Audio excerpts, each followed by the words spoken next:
welcome to Offbeat Mechanics.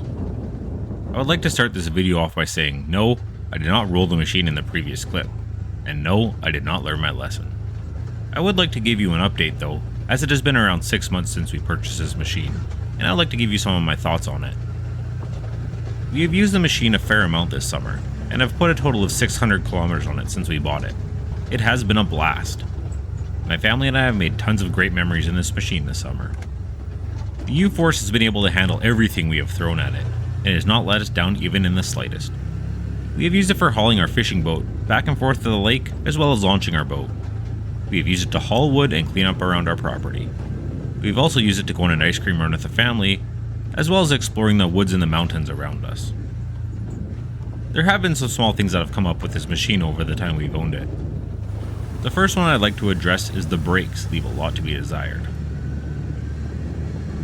They feel spongy a lot of the time and they tend to squeak a lot. Although they do work, I just wish they worked better. It would also help if the clutch would stay engaged at a lower RPM while descending steep hills to help use the engine to slow down the machine instead of having to ride the brakes all the way down the hills. There's an example of this towards the end of the video. Another thing that came up is that the machine cuts the power and kills the throttle response if it detects a parking brake is left on, even the slightest bit. This isn't necessarily a bad thing, but it was very confusing when my kids were playing in the machine, and when I went to drive it, it would die on the side of the road.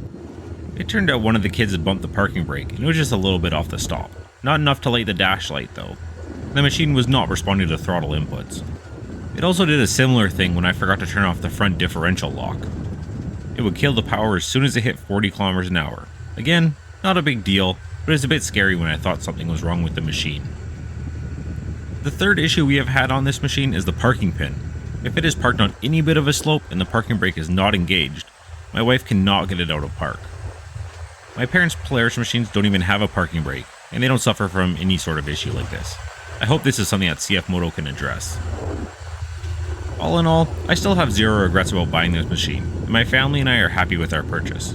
We look forward to many more trips out with it. Over the next little while, I am wanting to add a lift kit and a windshield to this machine. The XL has such a long wheelbase that I think any bit of ground clearance would help, and honestly, I don't like getting pelted in the face with rocks. I'm going to leave you with some more footage of us driving on the beautiful, yet smoky Cariboo region of British Columbia. Thanks for watching.